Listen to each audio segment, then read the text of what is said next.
Esperemos que... Buenas tardes a todos. En nombre de el seminero Sáenz Musain, dirigido por el profesor magíster Arturo Alberto Cardoso, y quien les habla acompañando en esta dinámica del club de lectura, damos apertura el día 2 de septiembre del año 2021 a lo que es nuestro primer ejercicio filosófico que tiene que ver con la lectura del texto La mente fenomenológica de Sean Gallagher y Dan Zahavi. Para el día de hoy vamos a abordar lo que tiene que ver con el capítulo 1, la introducción del texto.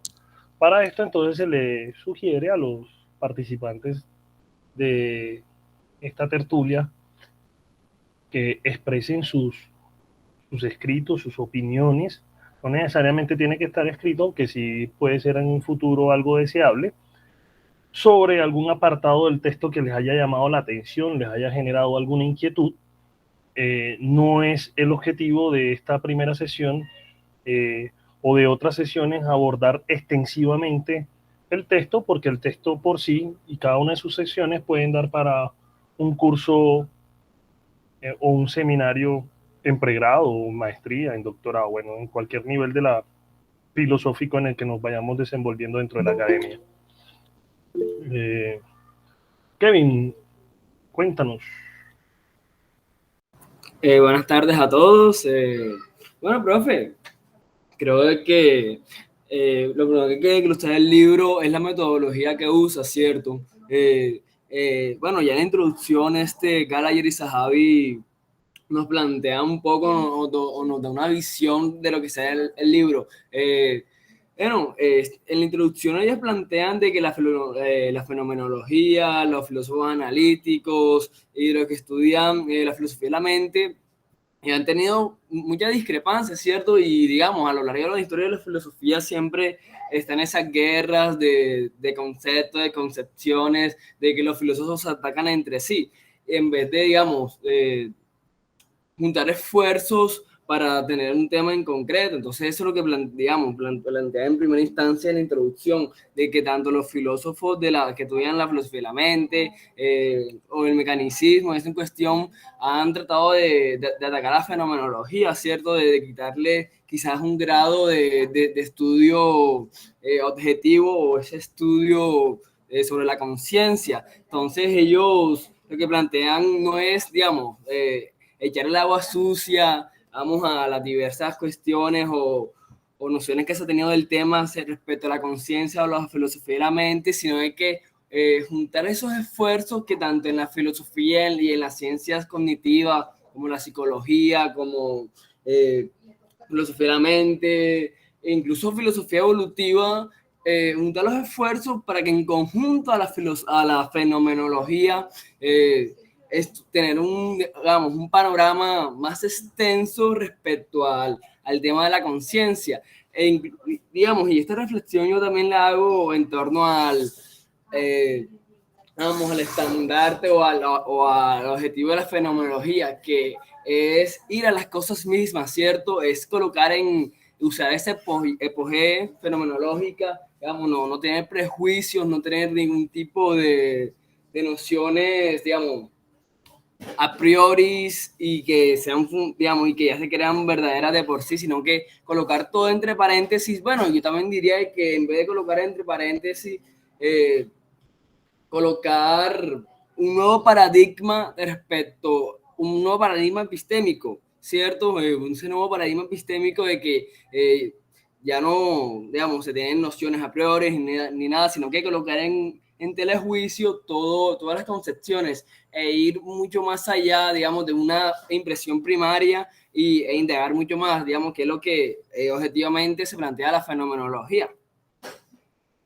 Perfecto, has tocado unos puntos de vista generales que efectivamente vamos a empezar a profundizar. El profesor Arturo tiene la palabra. Yo les iba a proponer, voy a leerles el texto que construí con base a la introducción. Este texto que he construido no significa, insisto, en una revisión extensiva de toda la introducción punto por punto, sino de los puntos que considero dentro de mi lectura son los representativos Y bueno, le damos la palabra al profesor Arturo, leo mi texto y seguimos con las demás intervenciones. Sí, también quería un comentario general sobre el texto, sobre la parte introductoria que corresponde hoy. Y me parece un texto muy rico, muy renovado, contemporáneo, porque si bien, ya lo decía Kevin, ha habido en la historia de la filosofía una disputa entre filosofía o la llamada filosofía continental, la cual hace parte la fenomenología, con la filosofía analítica. Eh, Son cosas que se pensó en algún momento que eran incompatibles, ¿no? El esfuerzo de Sahabi es hacer ese puente entre fenomenología con ciencias cognitivas y bueno, pienso yo, y después lo podemos discutir más adelante, no subir, no poniendo por debajo a la fenomenología, no dándole su lugar, no dándole su lugar como herramienta para hacer investigación práctica, ¿no? Y no solamente especulativa. Entonces, se presentan nociones fundamentales o nociones claves para entender la fenomenología de una manera sencilla de entender que son iniciales, ¿no? Ya nos tocará en un futuro trabajar directamente a los autores para profundizarlas, pero creo que para el ejercicio que queremos hacer de pregrado, de estudiantes y profesores, al acercamiento de la fenomenología, es un texto que nos puede dar algunas claves o herramientas para entender en qué consiste esta filosofía y método filosófico. Entonces, es introductorio al texto. Muchas gracias, profe. Sí, has dejado en el tintero, igual que Kevin, 2 o 3 puntos para tratar. Por ejemplo, esa expresión de no ir a las cosas mismas, que es la expresión husserliana de cabecera, ¿cierto? Lo que, lo que identifica lo que es la fenomenología o las ramas que de ahí se desprenden. Rogelio nos pregunta, ¿la lectura de los comentarios la hacemos al final? Sí, podemos hacer los comentarios al final. Voy a hacer la presentación entonces, como lo decíamos en los reglamentos, quien le toca el ser expositor, traer una relatoría breve, yo aspiro que no sea tan larga, y empezamos a hacer los comentarios, porque la idea es que discutamos ciertos puntos. Yo estoy anotando como los puntos de vista que nos ofrecen los que están aquí conversando, y para hacer esto más nutrido y que no sea solamente un master dish, ¿cierto? No monopolizar la palabra de parte del expositor. Igual, en el mismo orden en el mismo orden de la lectura, creo que es una interpretación de quien se acerca al texto. Todos podemos tener distintas interpretaciones que puedan llegar a un punto en común. Entonces, creo que ahí ven el texto, voy a leerlo y, y bueno, empecemos. Relatoría sobre la introducción de la mente fenomenológica. Bueno, mi amor, déjame. No, ahí le falta leche todavía. Ahí perdonen que estoy con mi hija. Relatoría sobre la introducción de la mente fenomenológica. Los autores Sean Gallagher y Dan Zahavi escriben el texto que es la razón por la que nos reunimos, la mente fenomenológica, cuya aparición abre la discusión sobre cómo, cito, las explicaciones y descripciones teóricas basadas en la fenomenología pueden complementar e informar el trabajo en las ciencias cognitivas. Esto es cómo la fenomenología, como lo dirían ahorita Kevin y el profesor Arturo, brinda otra forma de entender el problema de la experiencia de la mente. Entendida esta experiencia de la mente como percepción, tiempo, corporeidad, intencionalidad, el yo, etcétera, en el campo de las disciplinas que la estudian. En este orden de ideas, la fenomenología expuesta en el texto por estos dos autores, parte de un presupuesto o desde una frontera. No están buscando hacer filosofía pura o analítica de los procesos mentales. Es importante establecer esa frontera que estos dos autores ponen, porque automáticamente dejan de lado otras representaciones de la fenomenología. No con esto decir que esas otras representaciones de la fenomenología no tengan validez, pero para los objetivos que ellos están queriendo construir dentro del texto, van hacia una fenomenología de corte más clásico, sin decir que no tomen nada de Heidegger o de Merleau-Ponty o de otros autores, sino que tratan de mantener el espíritu husserliano dentro de la propuesta fenomenológica que ellos quieren plantear en el estudio de las ciencias cognitivas. En este sentido, ellos intentan una ruta que demarca una comprensión y descripción de la estructura de la experiencia mental y corporal. En este sentido, los autores no buscan hacer una fenomenología que intente pensar el ser y sus dicotomías metafísicas u ontológicas, creo que aquí puede ser más bien ontológica. Esto es la ontología fenomenológica de Heidegger. Con Heidegger podemos decir que el problema ya no es el mismo que se plantea su maestro Husserl, aquel que se preocupa por el conocimiento del conocimiento, sino que se enfoca en el problema del ser de lo que es. Heidegger busca una fenomenología que parte de una interrogación radical sobre lo que se muestra tal como acontece. Es el problema del ser ahí, del popular Dasein, y no de aquellos procesos que nos permiten percibir aquello que acontece. Busca atender esa relación del existente, o sea, de nosotros mismos, con lo que acontece en la medida en que lo comprendemos y lo interpretamos. Espérense que acaba de llegar otra persona. Seguimos entonces con la lectura. O pensar la sola percepción y sus problemas con el conocimiento puro. Esto es la fenomenología de la percepción de Merleau-Ponty. Y con Merleau-Ponty podríamos decir que el planteamiento sobre la fenomenología se aleja del presupuesto explicado por Husserl y por Heidegger, en el cual Merleau-Ponty recurre a pensar los aspectos subjetivos y objetivos desde un cuerpo que siente y vive. Esto es la conciencia del sujeto, que la conciencia del sujeto no es una experiencia vacía, sino que está mediada por ese cuerpo que la contiene.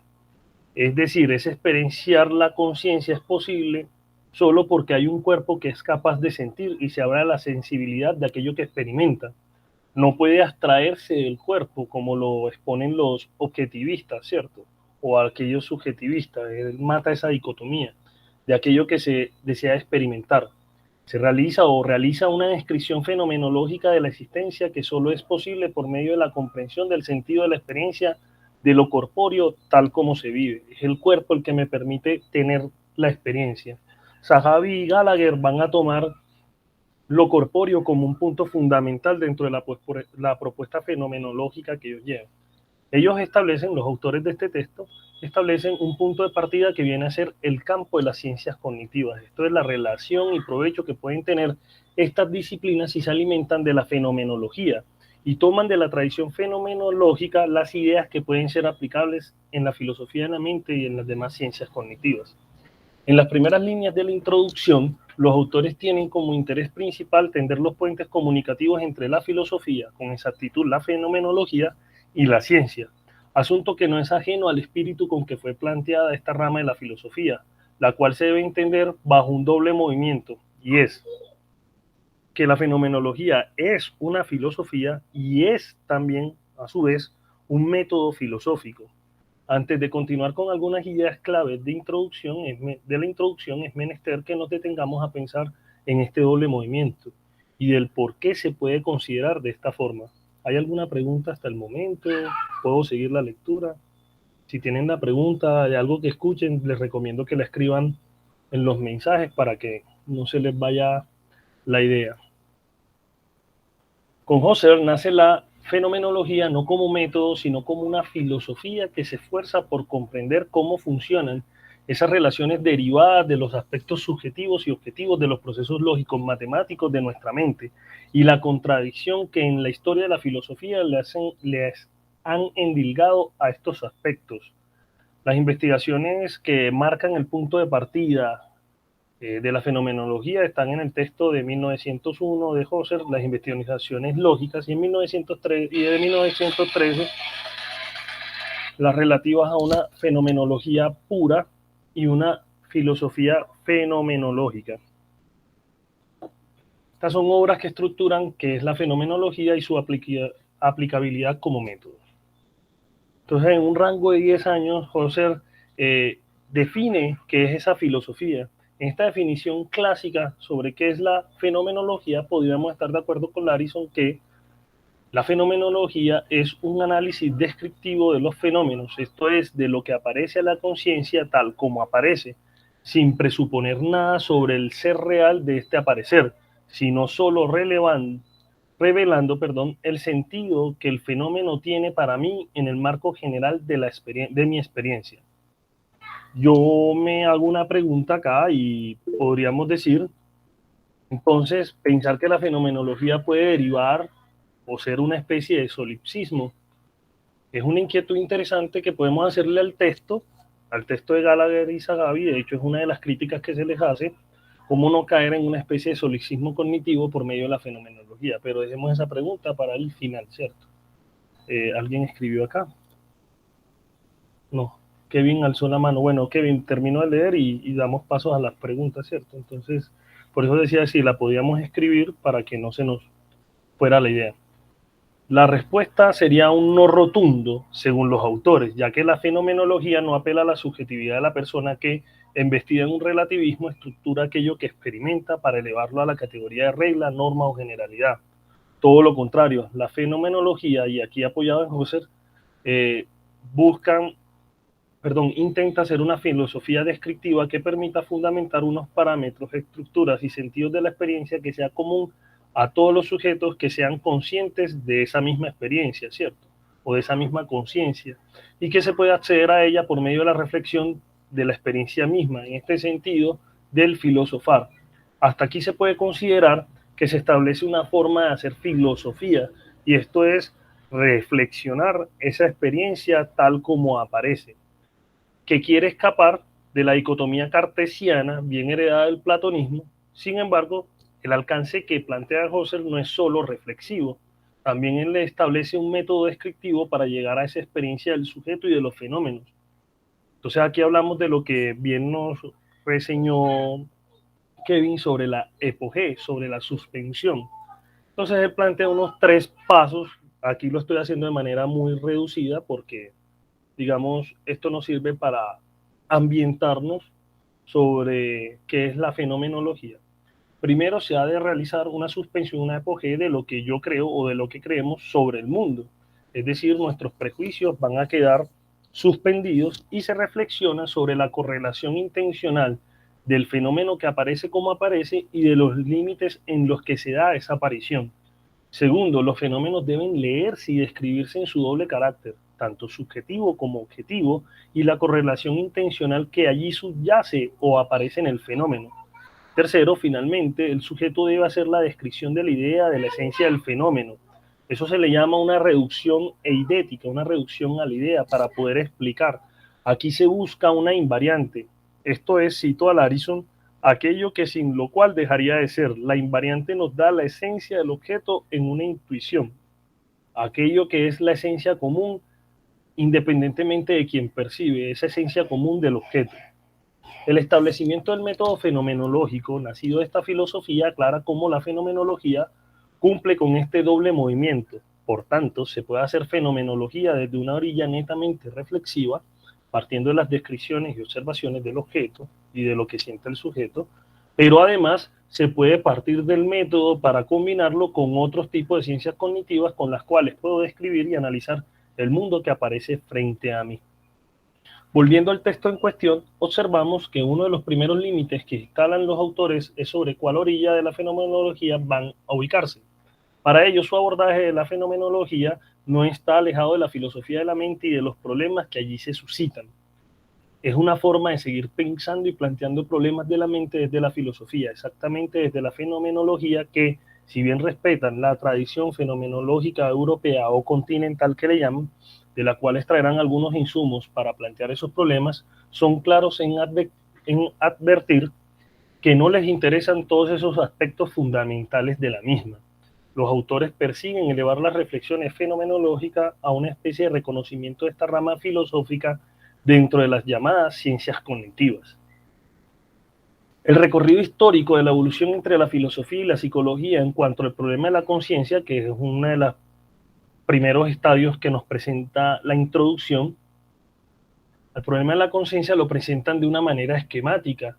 entre la discusión entre filosofía analítica y filosofía fenomenológica y la relación que tienen con la psicología.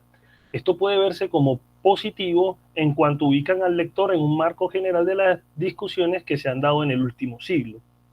Por otra parte, se puede pensar que esta presentación esquemática no es del todo confiable, aunque los autores hagan referencias someras a las críticas al método fenomenológico, no ahondan en la discusión de las mismas.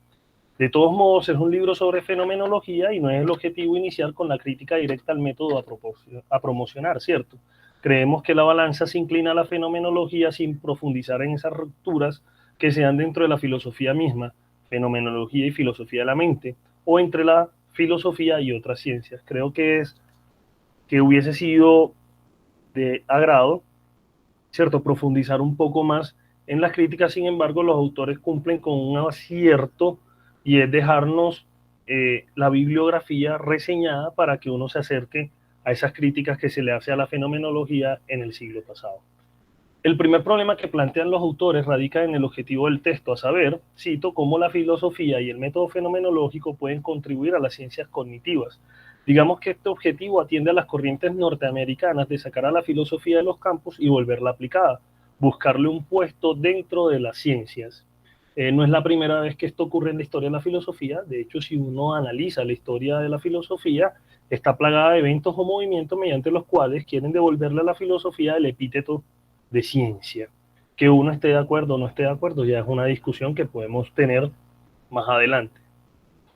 Parece que los autores vuelven sobre los anhelos investigativos de Husserl, que es la experiencia, es preguntarse en ese cómo se experimentan las percepciones sobre eso que aparece frente a nosotros, es empezar por la experiencia misma para explicar la experiencia perceptiva del fenómeno, todo esto sin desconocer los procesos mentales que juegan en la experiencia. Otro asunto que abordarán durante el recorrido del texto es la estructura intencional que subyace en la experiencia y en los actos conscientes. Para los autores es necesario recordar que la experiencia siempre se da sobre algo o de algo. Esto significa que, cito, toda experiencia no es nunca un proceso aislado o elemental, siempre implica una referencia al mundo.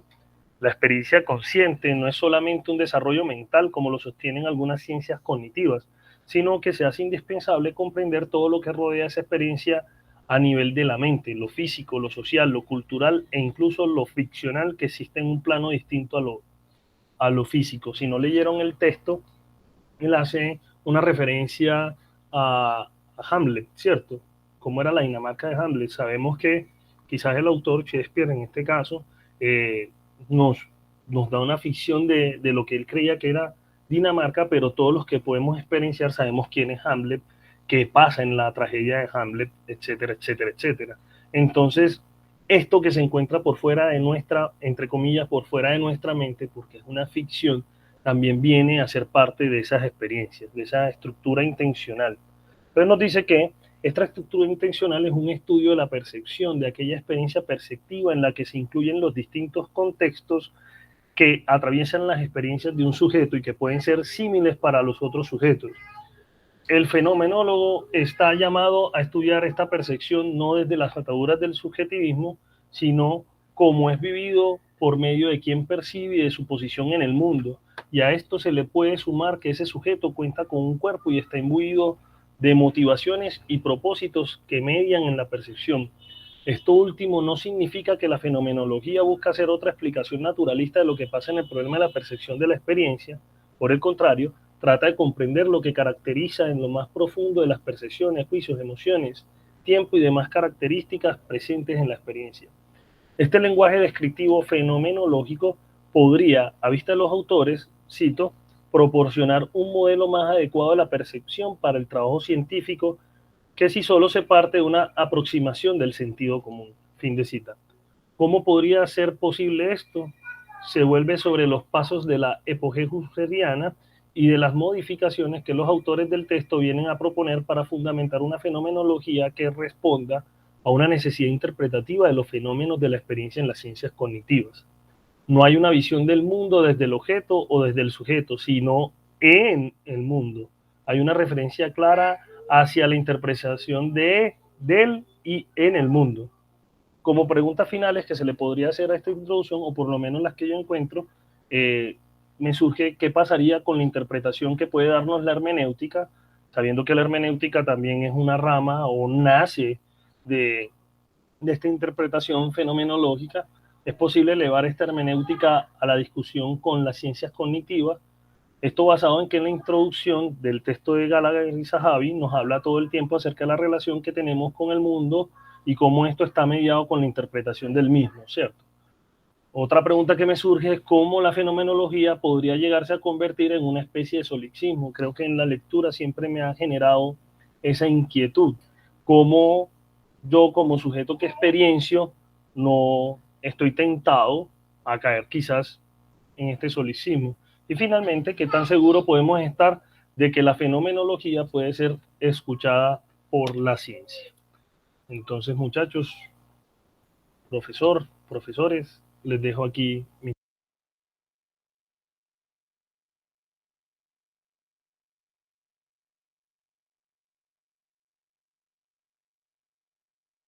Bueno, Rogelio, había levantado en el camino la mano Kevin, pero la bajó. Entonces, Rogelio, te escuchamos. Bueno, no sé si empezamos con los comentarios porque yo tengo unos buenos comentarios que son, yo creo que imprecisiones a veces, pero por la cercanía prematura al tema. Entonces, yo voy a presentarlo para que es muy cortito, entonces lo voy a leer Dale. brevemente. Ustedes me confirman si se puede ver. Ya está cargando la presentación de una, compañero. Listo, dice, elegí una cita del texto, dice lo siguiente, cito, Jean-Luc Marion sugirió que durante el siglo XX la fenomenología había asumido esencialmente el papel mismo de la filosofía, ignorando aparentemente cualquier aportación de la filosofía analítica. Esta cita me hizo pensar en la aparente división histórica entre los filósofos analíticos de la mente y la fenomenología y su posterior reencuentro en el mismo campo de estudio, la conciencia. La toma de distancia entre estas dos corrientes filosóficas radica, según Gallagher y Zahavi, en su metodología, mientras que la fenomenología realiza un análisis de los fenómenos, entendiéndolos como lo relativo a los contenidos mentales desde la perspectiva de quien experimenta el fenómeno. La filosofía analítica de la mente estudia los fenómenos de manera objetiva e impersonal. Ahora bien, el método filosófico analista no ofrece, a mi parecer, una explicación contundente a la aquí hubo un error aquí, una explicación contundente pues a los fenómenos, en cuanto a aplicaciones de fenómenos, ya que al estudiar, por ejemplo, la percepción, le toma como objeto de estudio aislado, dejando de lado que toda percepción indica un sujeto que percibe. Con este aislamiento del fenómeno, nos privamos de factores y variables que afecten el estudio. Luego, la fenomenología ofrece un análisis de los fenómenos que, lejos de parecer contundentes, son interesantes puntos de partida. El campo de estudio de la fenomenología es la conciencia. Mediante una cuidadosa descripción de los fenómenos que se aparecen en la conciencia, se logra conectar el fenómeno y la persona que percibe el fenómeno, estudiando también los factores y condiciones que influyen en el acto de percibir un carro, por ejemplo. Por esta razón, concuerdo con Gallagher y Zahavi cuando afirman que la cuestión de la metodología pide alguna consideración sobre las maneras fiables de describir la experiencia consciente, y la fenomenología ofrece precisamente este tipo de métodos. Entonces, en este primer comentario, puede que algunas cosas no sean las correctas, pero me gustaría que nos centráramos en la parte metodológica que sugiere Zahavi, cómo puede llegar la fenomenología, no ocupar el lugar de la filosofía analítica, sino de compaginar con la filosofía analítica, de dar bases bastante interesantes. Entonces, aquí termino el comentario. Muchas gracias, Rogelio. Comentario acucioso y atinado, sobre todo por la pregunta final que nos generas sobre la fenomenología y la filosofía de la ciencia, cómo se puede tender un puente entre ellas para poder comprender esto que ocurre en la conciencia. Kevin. Bueno, profe, vamos, centrándonos y ya como que yendo caminando un poquito más la discusión, profe, bueno, hay una cuestión que está planteada en el libro y bueno, digamos de que los estudiosos de la fenomenología siempre suscita este tema respecto si la fenomenología debe tomar un método estricto, digamos, no podría tenerlo la lógica o los analíticos, ¿cierto? En cuestión, ya que, digamos, el padre de la fenomenología, por así decirlo, fue Husserl y él estudió la matemática en su esencia y bueno, y vemos que los sistemas matemáticos son sistemas sistemáticos, organizados, digamos, y tratando de buscar siempre un rumbo. Respecto a la fenomenología, ahí plantean como un tipo de método que, digamos, se debe seguir ciertos criterios para decir, bueno, estoy tomando algo, un sentido fenomenológico. Bueno, en discrepancia, en contraste, está también, digamos, ese debate entre si no hay que tomar la fenomenología como un modelo o eso en cuestión, sino más que todo una actitud fenomenológica ante esos problemas, digamos, como la percepción, la cognición o los problemas que suscitan la conciencia. Entonces, bueno, la pregunta va por encaminado por eso. ¿Usted cree que la fenomenología debería tener un método o simplemente debe ser esa actitud hacia esa cuestión de los objetos o de los fenómenos? Buenas, bueno Kevin, excelente pregunta. Yo creo que intenté responderla inicialmente en el texto. Creo que la fenomenología y creo que la hermenéutica, creo que otras ramas de la filosofía se han convertido o iniciaron como una filosofía y a su vez fueron desarrollando unos métodos y estos métodos nos permitieron que, que ese mismo método pudiera ser una lectura mejor de aquello que se convertía en el objeto de estudio, ¿cierto? Entonces, en ese sentido, la fenomenología no debería por qué quedarse solamente atada eh, a un solo campo. Por ejemplo, si uno se enfrentara al texto de Zahavi de Gallagher y quisiera solamente aprender fenomenología tal como la muestran ellos, seguramente vamos a entender una fenomenología de corte científica o cientificista, dependiendo cómo uno entienda estos dos asuntos, y perdería el panorama más amplio que la fenomenología ha desarrollado, y no solo frente a la discusión con la experiencia y la conciencia. Le hablaba yo a los compañeros hace un par de días eh, que, que me impresionaba que en el texto no apareciera, a pesar de que hablamos de interpretación, dos de los más importantes hermeneutas, y uno de ellos, que es un hermeneuta fenomenológico, como es el caso de Ricoeur, ¿cierto? Sobre el problema de la interpretación.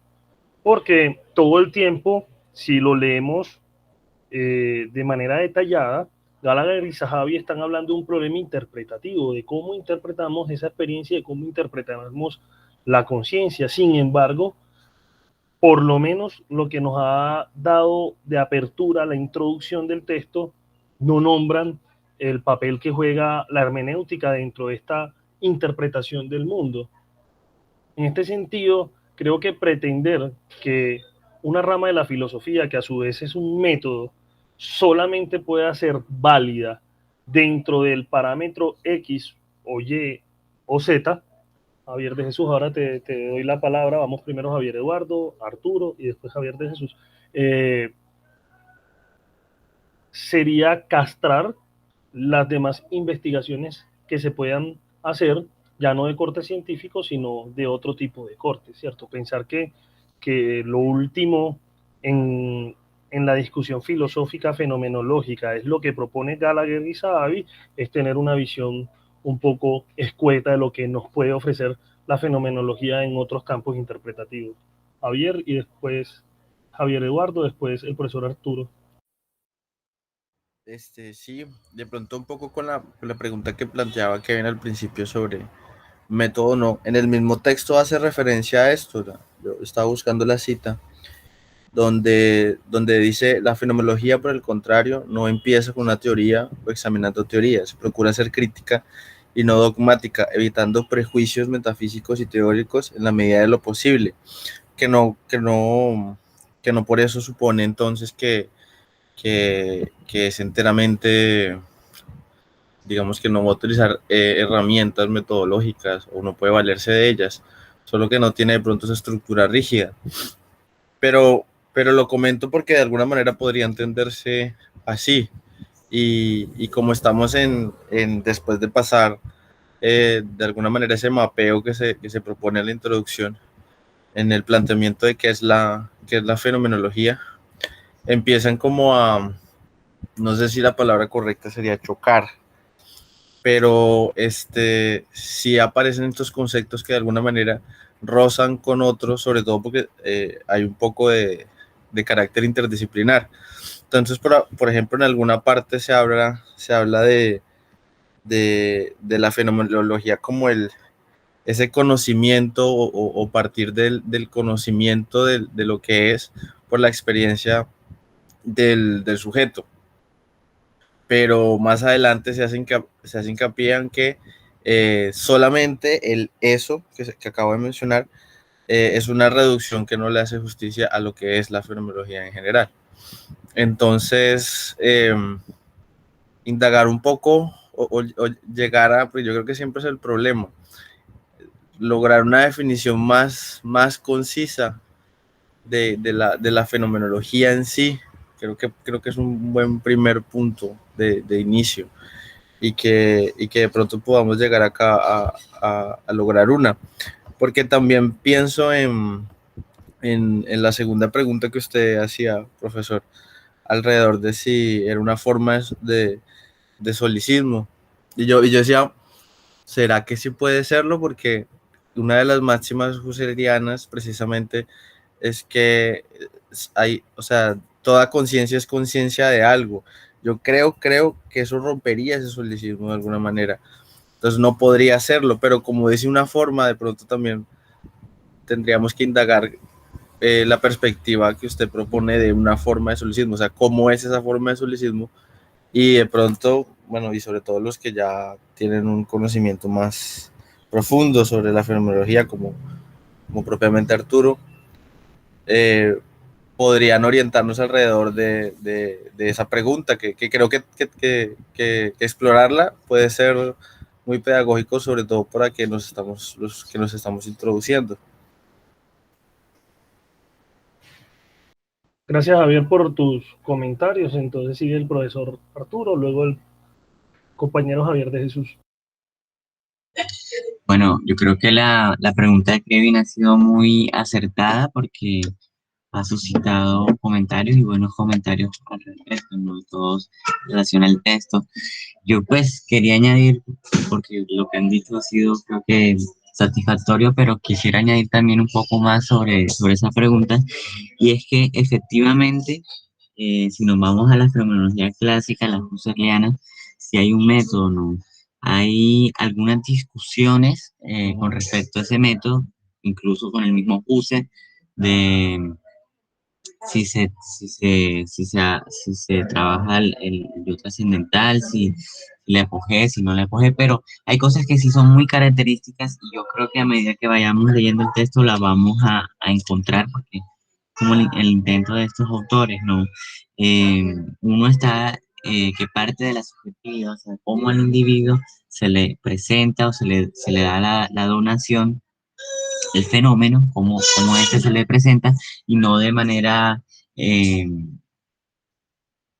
o sea, cómo sea realmente la experiencia, ¿no? A través de la descripción y la reflexión, ¿no? Que es algo que también tiene un componente el método fenomenológico. Entonces, sí hay unos rasgos generales que hay que descubrir y tenerlos muy presentes.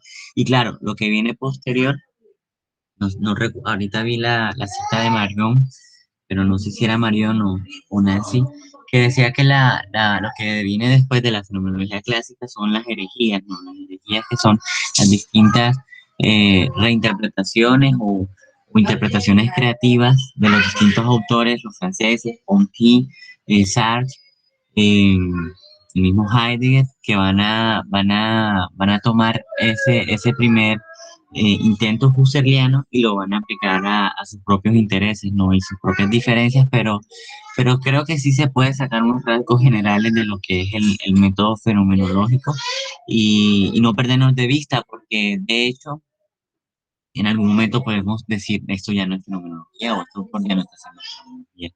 Entonces creo que sí se puede y hay que tenerlo muy presente, ¿no? Entonces, bueno, será como mi respuesta a Gracias lo que por el comentaba. comentario, profesor. Continuamos entonces con Javier de Jesús, y luego con el profesor Roger. Profe, disculpen, ¿me escuchan bien? Sí, señor. Sí, listo, bueno, vale. Bueno, en relación con la temática de lo que estamos tratando, que es el problema del solipsismo, me encanta porque me hizo recordar algo que considero de Husserl, y es que él amplía full el concepto de experiencia. A mi parecer, estamos en una época en la que el concepto de subjetividad está siendo completamente ampliado. Tenemos nada del psicoanálisis con el inconsciente y después tocar ese tema.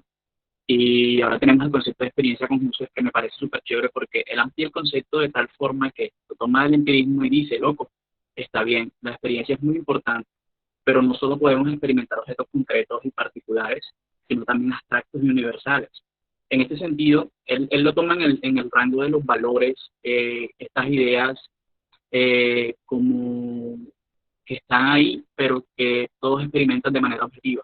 Ya, como, no sé, algunas ideas matemáticas, la ley de la gravedad creo que también está en esa parte. Ahora, eso en relación con lo de la subjetividad.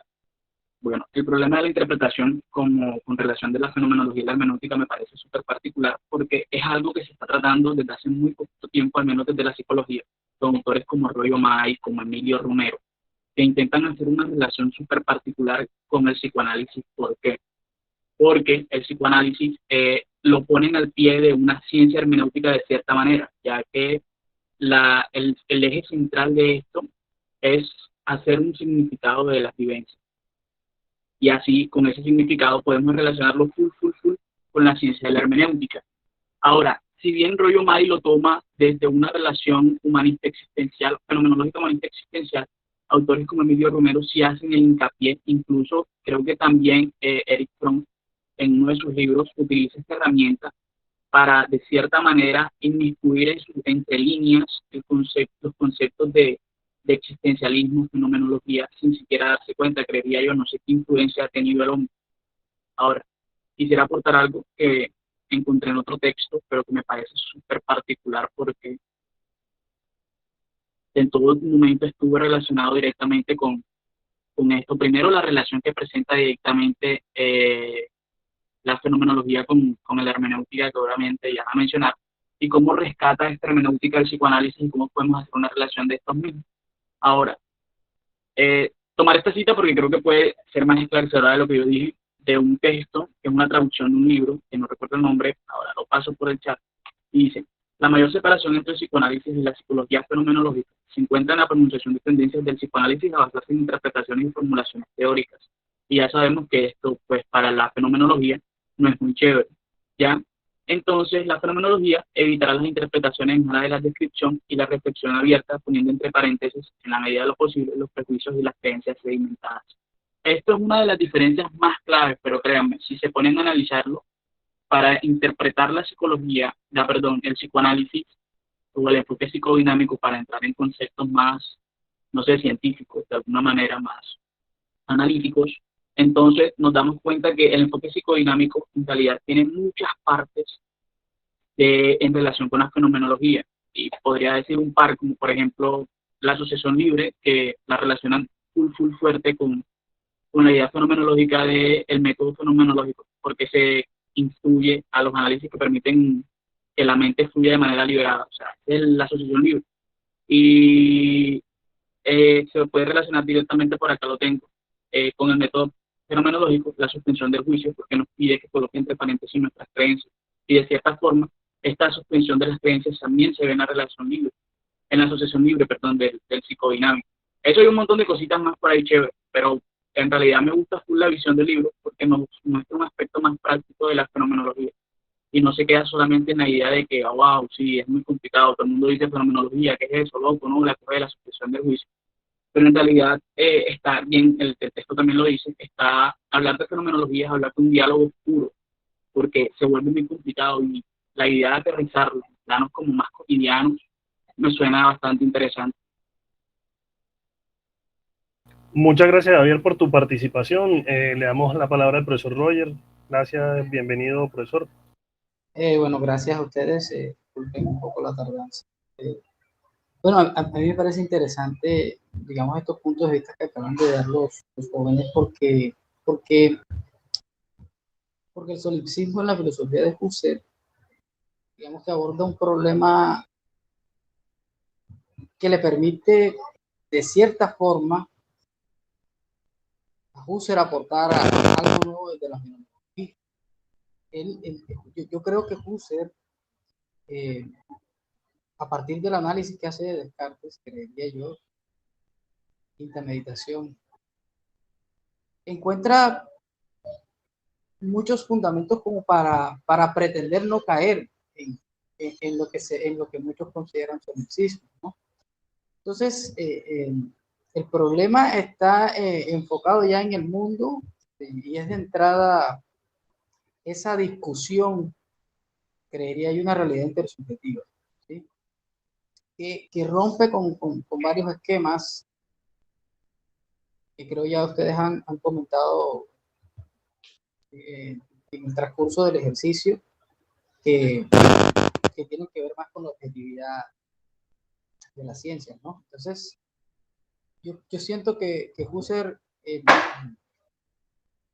encuentra en ese ejercicio la posibilidad de hacer ese análisis.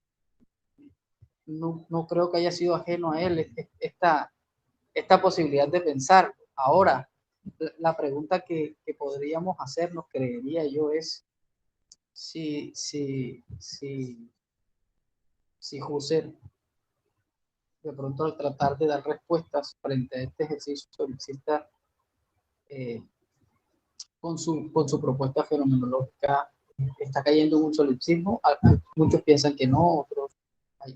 Hay autores, por ejemplo, en el caso de alguien que se llama Javier San Martín, por ahí tengo un texto de él, hace toda una revisión y una crítica del pensamiento de Husserl a esa idea del solipsismo en su fenomenología y muestra, digamos, varios aspectos relevantes.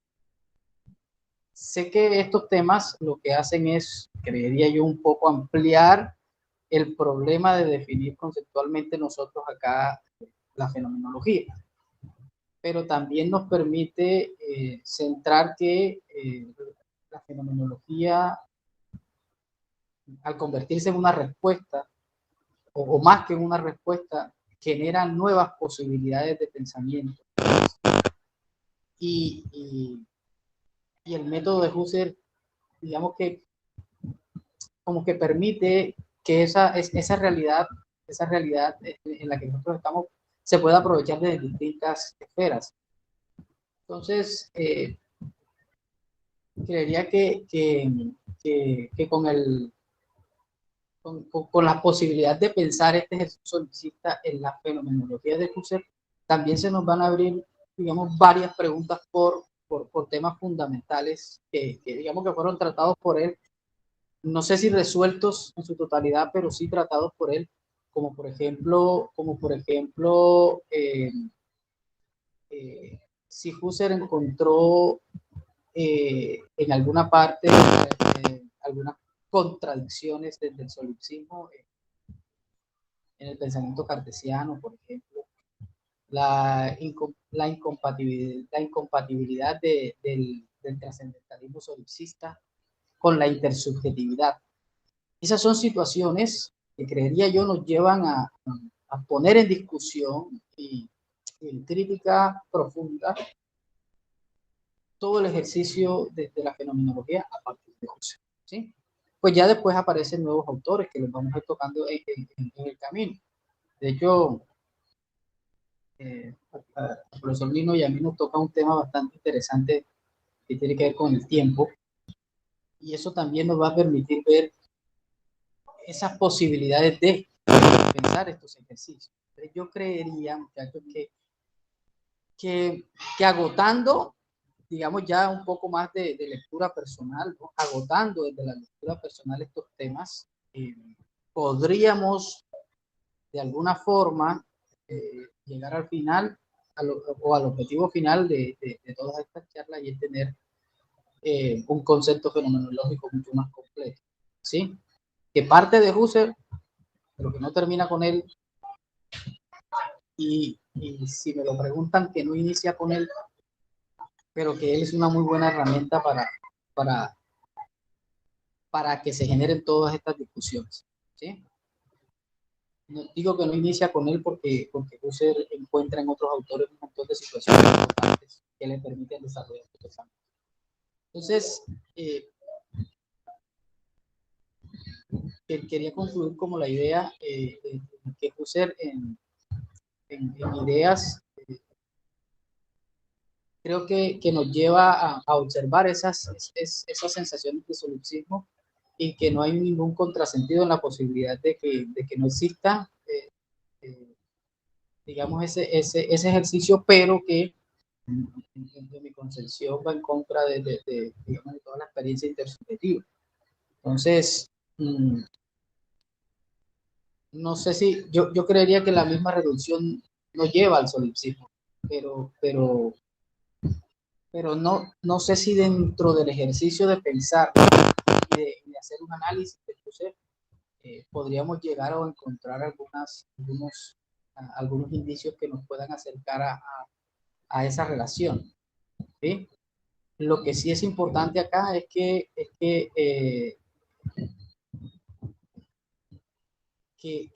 la afirmación del solipsismo, por ejemplo, y la reducción, entendida como el método que nos lleva, o los métodos que nos llevan a pensar la propuesta de Husserl. Y ahí se vuelve importante. Entonces, tocaría ver entonces los temas del solipsismo escéptico. Empiezan a aparecer toda una serie de elementos que nos van a llevar un poco a poder pensar todos estos escenarios. Pero a mí sí me pareció interesante, muy importante, que en esta primera lectura que se lleguen a este tipo de conclusiones, lo que me lleva a pensar que en los próximos escenarios vamos a tener unas posibilidades de crítica un poco más profundas, sin demeritar que esta es muy marcada y bien profunda frente al ejercicio. Entonces quería como decir que me parece muy importante, bien trascendente el ejercicio de pensar estos escenarios, ¿sí? Sin embargo, yo sigo pensando que Husserl y el solipsismo o el pensamiento de Husserl y el solipsismo son un mero motivo, son un motivo más para poder analizar o generar la discusión que realmente es, por ejemplo, toda la estructura que plantea Husserl para el pensamiento con garantías de subjetividad. Y en ese sentido creo que preguntarse qué puede significar el solipsismo desde la fenomenología o qué significado tiene el solipsismo desde la fenomenología, es un gran escenario para seguir aumentando la posibilidad de definirla. Eso me parece muy interesante. Entonces, no sé si Kevin y Javier fueron los que intervinieron, no alcancé a ver, pero me parece que está muy bien pensada la idea y la propuesta de generar un análisis de... Gracias, profesor Roger, por tan completa exposición. Creo que ha sido muy nutrida, igual que la intervención de los demás compañeros. No sé si profesor Arturo, perdón, o el compañero Kevin, pues, complementan aquello o replican aquello que el profesor Roger está proponiendo en su comentario. Sí, con respecto al tema del solicismo, o sea, ese es el intento, ¿no? El esfuerzo de la filosofía husserliana, de la fenomenología, y es superar el solicismo que se le acusa a Descartes, ¿no? No poder hacer la comunicación entre el cogito, la cosa que piensa y la res extensa, ¿no? Y hay algo clave que mencionaba Javier ahorita y creo que vale la pena volverlo a mencionar, que es el principio de intencionalidad, que es toda conciencia es conciencia de algo, ¿no? Eh, Habría que, claro, profundizar y ver si realmente se cumple en la argumentación expuesta por Husserl dicho principio. De hecho, Sartre, en el ser y la nada, va a criticar a Husserl de no caer en un solicismo, pero sí en un idealismo, y va a ir a una idea más extrema, al igual que Heidegger, ¿no? Entonces, pero sí, ese quería hacer mi comentario en cuanto al tema del solicismo. Sí, sí, me parece muy al lugar y aclaratorio esa idea que nos acaba de presentar el profesor Arturo. Y digamos que y eso se convierte en ese sentido en una posibilidad de análisis que completaría mucho más las definiciones, creería yo, por la definición de fenomenología. Bueno, quizás agregando un poco a la discusión respecto al solicismo, bueno, yo creo que en lo personal la fenomenología no queda en un solicismo porque, digamos, quienes han criticado la fenomenología, también como lo plantean en la introducción, digamos, han dicho de que es una postura desde la introspección, pero, digamos, y esos estigmas o esos prejuicios respecto a la fenomenología creo que se ha ido rompiendo, digamos, ya en texto, o sea, ya en Sartre, digamos, en su texto, La trascendencia del ego, él argumenta de que la conciencia no es interioridad, sino que es exterioridad pura. Es por eso ahí la máxima de Husserl de que algo es conciencia de algo, o sea, es decir, conciencia de algo en el mundo, algo existente, algo tangible, no algo que es creado en la mente ni nada, sino que la conciencia tiene esa relación con el mundo. Entonces creo que en ese orden de ideas es muy difícil, digamos, categorizar como la fenomenología como que es un solicismo. Sí, creo que la discusión, tal como la hemos planteado, da para un debate largo, ¿cierto? Y precisamente deberíamos profundizar más como en esa fenomenología husserliana de cómo fue esa batalla que él tuvo contra este tipo de inquietudes que suponemos, por lo que han hecho los comentaristas de Husserl, tuvo también, ¿cierto? Y por qué es importante hacernos esta inquietud, porque incluso a mediados del siglo pasado, quienes criticaban la fenomenología, la criticaban precisamente por su carácter representacional. Entonces decimos que la fenomenología como método también está expuesta a una serie de ataques por parte de otras ramas de la filosofía y por otras ciencias cognitivas, en las cuales le endilgan ese carácter. Simplemente la pregunta está allí para generar una discusión, para generar otras posturas. También sabemos que en el texto, y creo que dentro de lo que leí, creo que Javier Eduardo también hizo una cita que va de la mano con lo que he leído, ellos no van a tomar toda la fenomenología, ¿cierto? Tanto Gallagher como Sahabi van a tomar toda la fenomenología, sino que van a tomar de la fenomenología aquello que les sirve para entablar la conversación con las ciencias cognitivas. De aquí nos pueden sugerir otras preguntas, ¿cierto?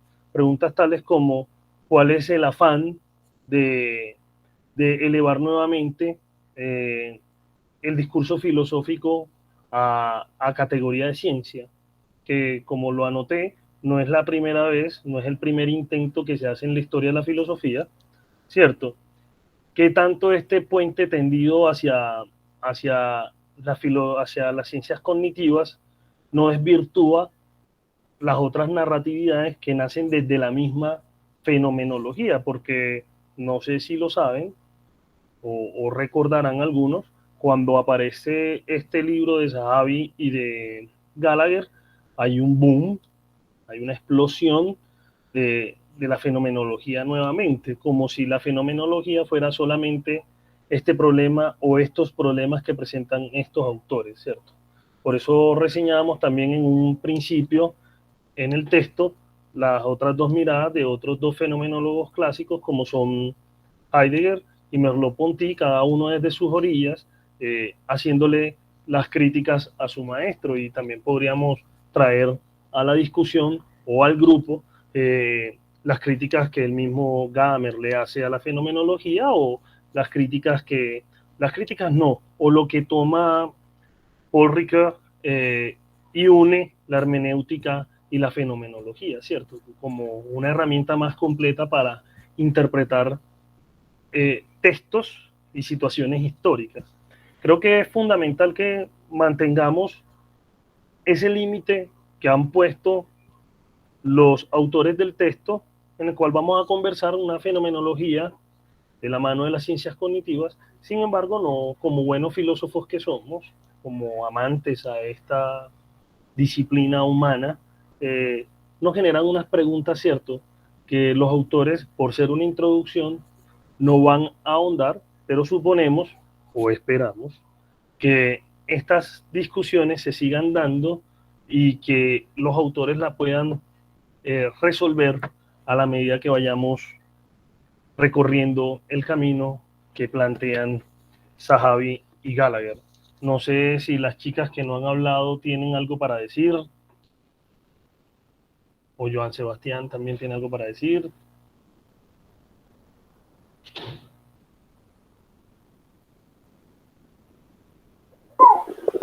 Buenas. ¿Me escuchan? Sí, señor, lo escuchamos. Antes que todo, yo tenía una pregunta que me resultaba muy rara para mí, pero la diré, puesto que no puedo avanzar en el texto si no comprendo bien esta parte del texto.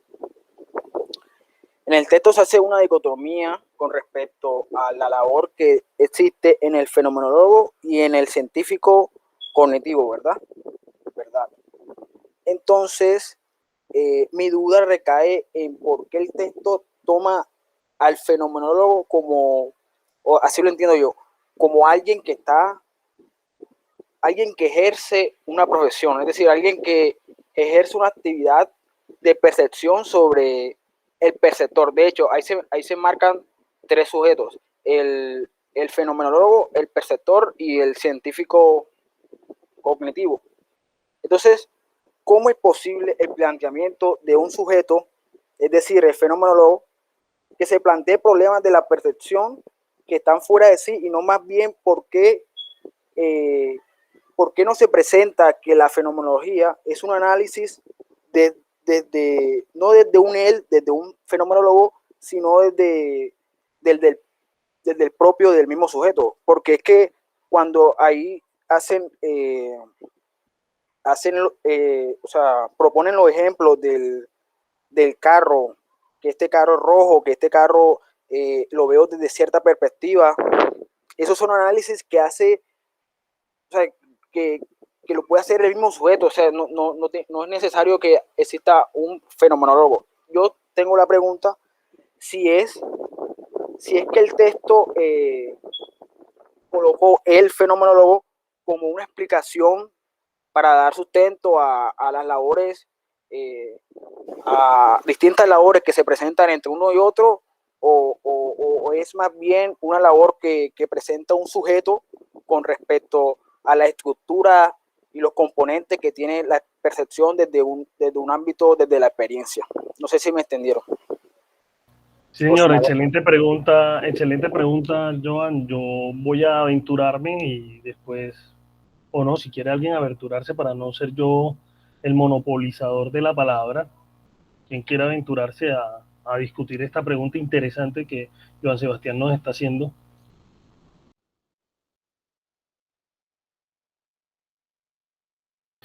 Bueno, me aventuro yo pues. No, ciertamente tenemos unos asuntos que tienen que ver con que los dos autores trabajan en departamentos de ciencias cognitivas. Y por eso hablaba yo en la introducción, en lo que escribí, y luego en unos apuntes donde expliqué algo de lo que escribí, cómo es la visión de la filosofía aplicada que manejan los norteamericanos, que es un poco distinta a la visión filosófica que se hace en Latinoamérica y concretamente en Colombia. Colombia tiene un corte de filosofía continental entiéndase europeo, que nos quedamos en el plano de la teorética, del campo teórico, mientras que los norteamericanos, como buenos hijos del pragmatismo, están intentando sacar la filosofía de ese asunto académico o academicista, si se quiere, y la quieren llevar a planos más prácticos. En este orden de ideas, lo que sugieren ellos cuando hablan el fenomenólogo, están hablando de un filósofo, ¿cierto? De un filósofo que ayude a hacer esa traducción de las cosas tal como aparecen en el mundo. Y yo tengo la misma sensación que tú, no sé si otro de mis compañeros también la tendrá, da la sensación de que solamente fuera el filósofo, y en el caso del fenomenólogo, el que fuera capaz de traducir eso que aparece como aparece. Pero, insisto, tendríamos que estar atentos en el discurrir del texto para ver si nos desmontan esa impresión que deja la introducción. Pero para poder, insisto, comprender un poco más, tenemos que ver esa visión norteamericana de hacer filosofía.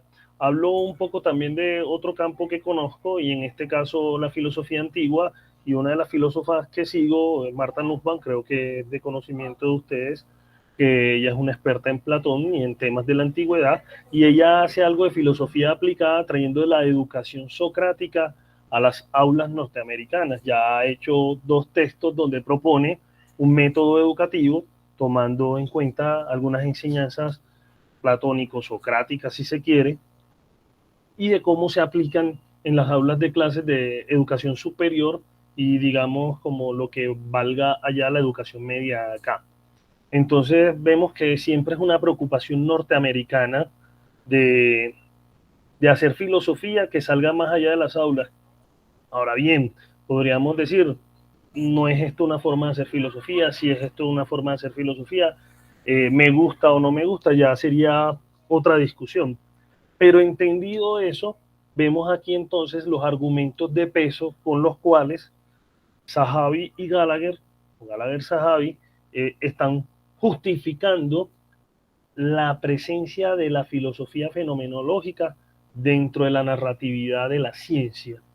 Por eso una de las preguntas que hacía al final del texto, dirán ustedes, este sí se repite, pero es una pregunta que podemos resolver quizás cuando conozcamos dentro de los ámbitos científicos norteamericanos o incluso aquí, de qué tanto podemos estar seguros de que los fenomenólogos o los filósofos, sea de la ciencia, analíticos, etcétera, son escuchados por sus pares científicos dentro de los ámbitos científicos de la experimentación científica. Si ustedes hacen un rastreo de la biografía de Gallagher y de Zahavi, pues dentro de sus departamentos de filosofía, ellos han ganado unos espacios también en otros departamentos distintos a la filosofía y están proponiendo ese puente que me parece a todas luces, digamos a unos grandes rasgos, positivos, ¿cierto? Pero no deja de ser sospechoso, pues en esta introducción, sobre todo en la página 28-29, donde se está referenciando Joan Sebastián, este asunto de que el fenomenólogo, comillas, pudiera ser el único a interpretar, porque si entendemos que el filósofo que se dedica a la fenomenología fuera el único que pudiera interpretar, daría al traste lo que ellos están persiguiendo, porque sería que todas las personas que tienen experiencia de su conciencia podían interpretar eso que se aparece. Ya vendría el fenomenólogo a hacer una traducción a través de su lenguaje, servir de herramienta, como lo había dicho ya Kevin y lo había dicho el profesor Arturo, ser una herramienta para leer esa experimentación de la conciencia con los ojos de la ciencia. No sé quién más quiera complementar o quiere decir algo. Sí, yo quería hacer un comentario de lo que respondías tú, Alexandra, y es que, ¿qué era? En cuanto a la parte pragmática, creo que es importante tenerlo muy presente, quizás para nuestras propias investigaciones, ¿no? Porque normalmente las convocatorias ustedes revisan las competencias para becas doctorales, de posgrado, joven investigador, normalmente siempre se está pidiendo eso, cómo nuestra investigación teórica puede aportar en algún campo práctico, o sea, y creo que los autores entre lo que plantean está eso, ¿no? Poder llevar el desarrollo teórico abstracto a cosas muy concretas. Más adelante vamos a ver todos los ejemplos que ponen, los experimentos que se hacen, ¿no?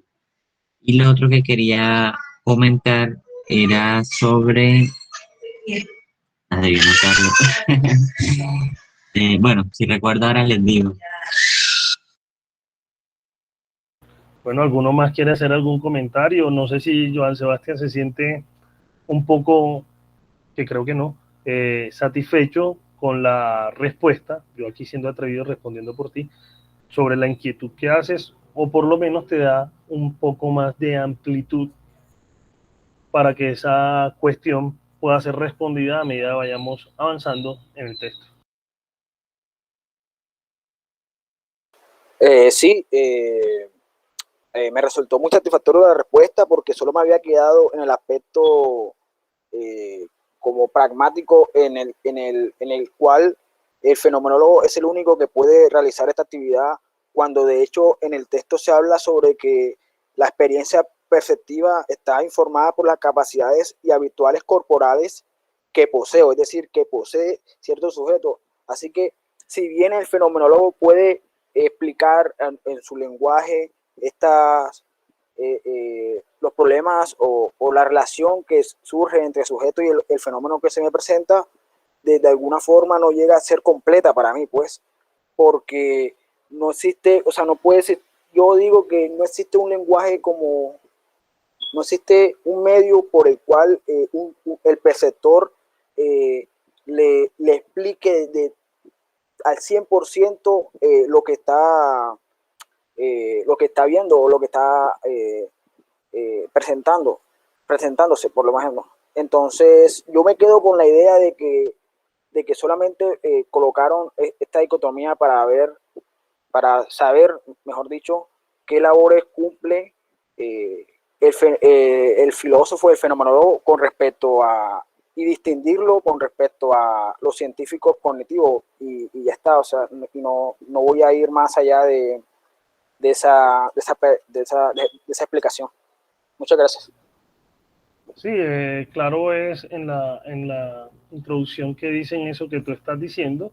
Ahora bien, tendríamos que ver cómo en la práctica que suponemos en el texto, yo digo, lo pongo así como en suspenso por no hacer un spoiler, porque el texto ya me lo he leído, el profesor Arturo también se lo ha leído, no sé quién más acá se lo ha leído, pero digamos que para no hacer spoiler, la idea es que vayamos descubriendo capítulo a capítulo y vayamos anotando nuestras dudas, nuestras impresiones y las traigamos aquí en esta conversación que tenemos el día de hoy, que bueno, ya llevamos prácticamente hora y media en la conversación. Creo que para hacer un primer ejercicio de filosófico, de comentar un texto, de traer nuestras impresiones, me gustaría saber cuáles fueron las suyas sobre el ejercicio, ya no sobre el texto, sobre el ejercicio, y si están avantes para la próxima semana, porque estas dos fechas se nos pegaron, para iniciar con el segundo capítulo, que es la metodología, que la va a exponer el profesor Nino, si no estoy mal. Igual, los profesores que aquí aparecen expositores no quieren decir que sean los únicos que van a exponer, porque no somos los dueños de la palabra. Quien quiera exponer un capítulo, pues nos escribe en el grupo del semillero y lo unimos con el docente o para que queden planillados y presenten los dos el texto. Lo ideal sería que lo hiciéramos con la rigurosidad y pensando en que esto es una especie de ejercicio formativo para lo que es hacer filosofía, comillas, de lo que es hacer filosofía dentro de nuestro espacio colombiano, ¿cierto? Entonces, no sé si alguno da alguna opinión de cierre y nos despedimos.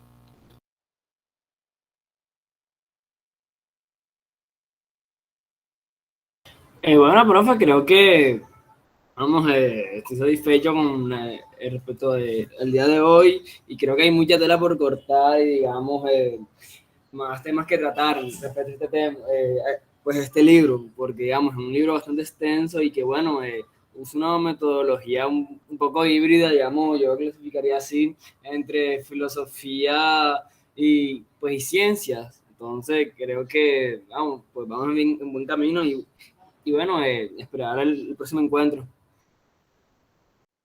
Gracias, Kevin, por tu intervención. Y sí, creo que es un tema que se puede convertir o que es llamativo.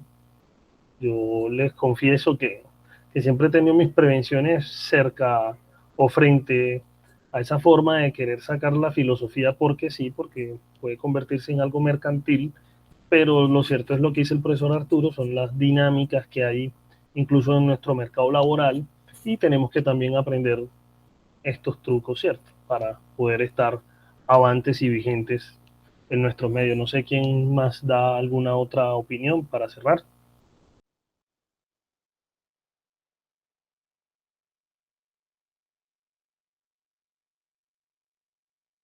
Bueno, yo quisiera dar una opinión, y es que me gustó mucho el ejercicio y porque pues primera vez que en este tipo de encuentros, digamos, escribo mis impresiones y también las preguntas, ¿no?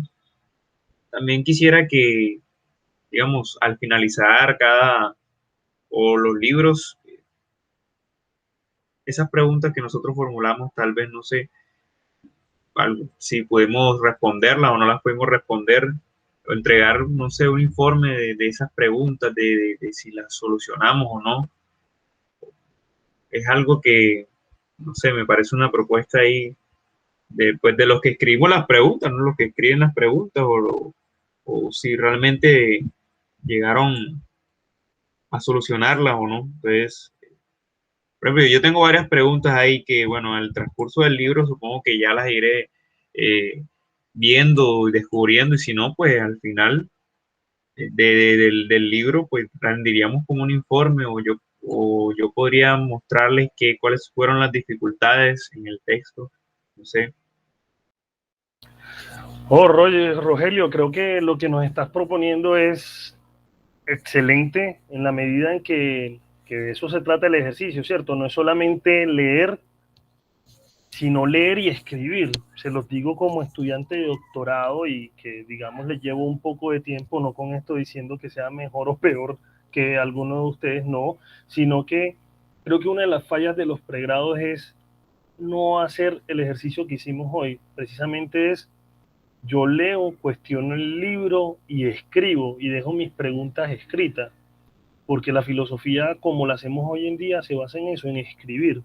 Yo creo que podríamos pensarnos, y ya nos tocará a los profesores que estamos dirigiendo esto, esa propuesta que nos estás haciendo de entregar y hacer un compendio de, de estas impresiones por escrito que nos van dejando los textos, para ver si en final podemos tener un insumo, porque si ustedes leen el reglamento, la idea es esa, que al final de leer el texto podamos tener un insumo como propuesta de investigación y que las personas que aquí nos están acompañando pues precisamente salgan como co-investigadores de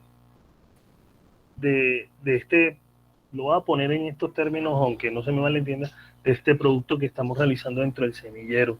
Entonces yo sí considero, Rogelio, que tenga el texto ahí, el texto mío que yo tengo acá, y conmino a los demás compañeros a escribir siempre las impresiones que les deja el texto, las preguntas que les deja el texto, los aciertos que nos deja el texto y algunas respuestas a esas preguntas. Bueno, compañeros, no siendo más, ya son las 6 de la tarde, tuvimos una hora y media muy entretenida en la cual he disfrutado del ejercicio y bueno, no decaigamos el día 9 de septiembre en la misma hora, ya les diremos sobre qué canal viene la exposición del segundo capítulo, que es metodologías, está a cargo del profesor Nino, es desde la página 37 a la página 81. Quien quiera atreverse a presentar su escrito, bienvenido es. La persona que nombramos como responsable simplemente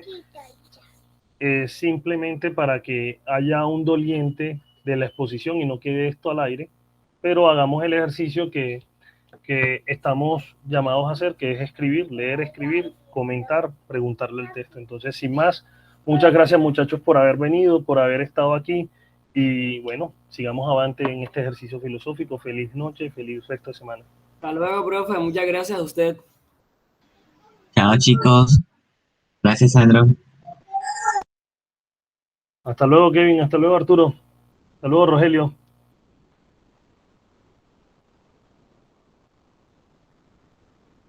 Chao, Nino, te dejo.